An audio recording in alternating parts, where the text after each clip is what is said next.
Parody runs the league.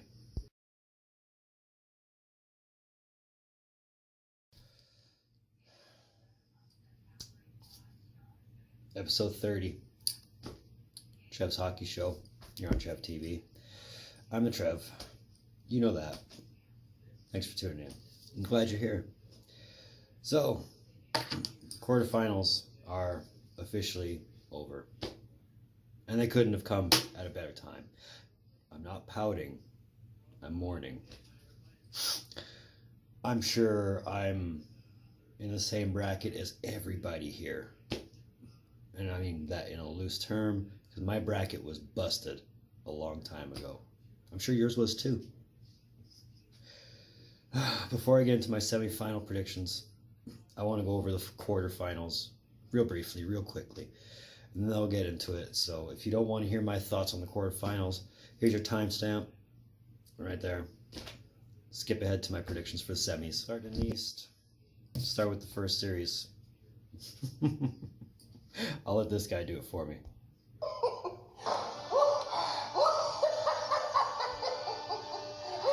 Tampa, Columbus. That's where my bracket broke. I didn't expect it to be that early, but god damn it. The first time a President's Trophy winner gets swept. Swept, not done in 5, not done in 6, done in 4. It must just be one of those things in NHL history. If you win over 60 games, don't expect to go far in the playoffs. And, Tampa just proved that. That's the fact. Here's the other fact. The real Matt Duchene is standing up. Not the real Slim Shady. The real Matt Duchene is standing up. Melissa couldn't be happier. Good on him. I mean, did I not also say, if you're going to pick a dark horse, it would be Columbus? Ride that horse. But I mean, it might be the best thing for him to make the cup run. If it keeps their 3 guys, why not? Oh, I can't say anything good about that series, so I'll just move on to Boston-Toronto. See Joker laugh track on that one. Same results. Were we expecting anything different? And I don't know why we should have. I mean, it's Boston against Toronto. How well does Toronto actually fare against Boston? Sure, they took it to 7. But where were they in Game 7? Where the hell was Austin Matthews? Where the was Nylander? Nowhere. They disappeared. And now you want me to talk about Washington, Carolina? I'm not pouting. I'm mourning. No. I don't know where you want to start pointing fingers on this one. You could point it at Ovechkin for when he knocked the hell out of Svechnikov. 1, 2, 3, done. Maybe that lit the fire under Carolina's ass. I don't know. But it did something. The injury to Oshie, the broken clavicle, didn't seem to fire up the Capitals as much as Svechnikov getting knocked the fuck out did for the Hurricanes. Explain that one to me. Then the Islanders, Pittsburgh. See laugh track for at least 10 hours. Am I surprised Pittsburgh was swept? No. Not when you got the Barry Trotz formula. And speaking of formulas, maybe the Pittsburgh formula, as tried and tested, as true as it is maybe everybody's seeing through it. Maybe your whole super team is super bullshit. But maybe you need to change things. Maybe you need to get, guys like Kessel, guys like Letang out. Maybe you need fresher blood. I mean, they got Jim Rutherford. He's got a track history of ruining teams. Let him do it. I'm sure it'll make every Pittsburgh fan happy. And maybe this is the decline of Matt Murray. I mean, he's only spent how much of the season injured? Sure they're not missing some flowery kid? I don't know. I'm not a Pens fan anymore. So, hard to say either way. It's not the same Penguins that we watched in the early 2000s. The West. Calgary, Colorado. Do you know this is the first time in NHL history that both number 1 seeds were eliminated by a number 8 seed? How about that? Maybe game 1 must have been a feeler for Colorado, because as soon as game 1 was over, Colorado was on, like fire, explosive fire, like they lit C4 and they were gone.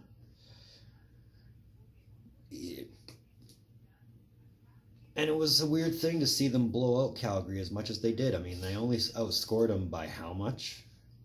Like, yeah. Calgary's 3 of 4 superstars. They have 4, believe it or not. The only one who wasn't really shut down at all was Bennett. No Kachuk, no Goudreau, no Monahan. And it wasn't for lack of effort. They were trying. But Colorado figured them out. Because when Calgary's stars shut down, Colorado went right back up. It was a fun series to watch, although, again, it was another one of those broke my bracket things. But, man, it is what it is, right? And it is what it is, San Jose, Vegas.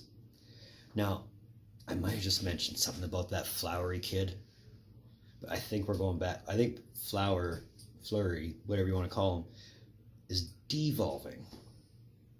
And what do I mean by that? Well, if you know your hockey history, I don't have to point you in the direction of a Patrick O'Sullivan goal. If you don't know what I'm talking about, look up Fleury, O'Sullivan, World Juniors. That'll say it all. Is this the digression of Fleury? I don't know. Either way, it was a physical series. Oh my goodness. The injuries to Pavelski notwithstanding, when you go into Game 6 at 22 minutes below 200 in penalties, I think we have a rivalry, and a very good one at that. The Kane Reeves fight, I don't remember the last time I saw a good fight like that, but it was great. I loved it. What I didn't love was Nashville bowing down to Dallas as quickly as they did. As soon as they were on the ropes, they folded faster than Superman on Laundry. And maybe that's just a Nashville trait. I don't know. But is it safe to say Nashville's window is closing quickly? Rene is not getting any younger. You know, they're already talking about wanting to get rid of Subban in his $9 million a year contract. Who knows, but Nashville needs tinkering. It's not the same Nashville it was 2 years ago when they lost to Pittsburgh. But it was still an entertaining series, regardless. It was nice to see Dallas actually come out for a change. Now, on the topic of that, watching people go out in manners they did, Winnipeg, St. Louis, very evenly matched for all 6 games. It was entertaining to watch, especially when you had someone like Patrick Laine showing up for the first 3 games, scoring 4 points in his first 3 games and then disappeared. But, you know, as soon as they were eliminated, the excuses came out. And I mean, I'm not saying playing with a back injury is an excuse. What I am saying is, which team doctor would allow that to happen other than Winnipeg? I don't know. Binnington definitely got his introduction to playoff hockey, if you want to call it that. And he was put to the test really, really well. And aside from 2 bad games, he held up nice. So where St. Louis goes from here is totally up to them. Either way, it'll be interesting to see. Before I move on to my predictions, if you want to call it that, me just wasting air maybe, my predictions of the semifinals, I want to go over my results of my predictions from the quarters. Do you remember how well I did in my division predictions? Think the same thing. 2 for 8 as far as teams went. As far as game numbers called, and I said I wasn't going to count them towards my overall count. I didn't predict any series right as far as game totals were concerned. So 2 for 8. The only teams I predicted to move on that actually did were Boston and the Islanders. Other than that, like I said at the start of the video, parity runs the goddamn league. Having said all that, let's move on to the semifinal predictions. Starting in the East, Go number 2, Boston, versus wild card 2, Columbus. Now, last time I called a dark horse to win, and this isn't me saying they're going to win, but I think they will take the series in 7. That is Columbus. It's not that Boston is tired or anything like that. Columbus is running the lucky horseshoe, apparently. Last time I called a dark horse to win a series or to win the cup that shouldn't have was in 2012 when LA won it. And I didn't think that was going to happen, but it did. But I'm calling it here now, Columbus in 7 over Boston. Boston, yeah, they're a tough team. They're a very tough team. And I like to think there's 2 different versions of Boston. There's playoff Boston, and there's scary good playoff Boston. I think we're only getting playoff Boston. They'll play enough to win. They'll play enough to get their points. They'll play enough to get their goals. But in 7 games, going back-to-back 7s, it's not going to work well for them. Number 2, New York Islanders versus wildcard 1, Carolina. Do you remember me talking about the Barry Trotz factor when I was going over the quarterfinal predictions? Islanders in 5. Trotz is your difference maker. As much as anybody doesn't want to hear that, he's the guy. I mean,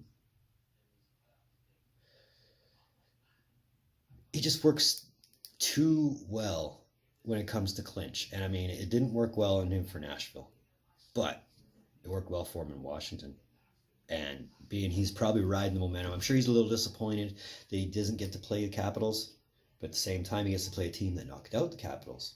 And that should be justice enough. So, if we go by Trev's predictions, it'll be a Columbus Islanders conference finals. Now, Trev's predictions aren't always accurate, as is proof, but we'll see where it goes. Over the West, you got number 2 San Jose versus wildcard 2 Colorado. Why they got to make this so tough? Colorado in 6. San Jose's banged up. San Jose is much like Carolina and the Bruins coming off of a 7-game series, which I'm sure they're dead tired from. I mean, with the semifinals starting tomorrow, today being the 24th, tomorrow being the 25th, not a lot of these guys are getting a lot of rest. I think the only guys who really have good rest is Colorado, Columbus. That's it. Colorado's riding hot right now. McKinnon's finding his groove. Rantanen's got no rust anymore. Landeskog's enjoying being the support role. There's no reason why Colorado can't do it. Then moving on to number 3, St. Louis versus wildcard 1, Dallas. I hate to think that I'm going to go with the mob on this one, but I'm going to go with the mob on this one. St. Louis in 4. Did I say 4? Yeah, I said 4.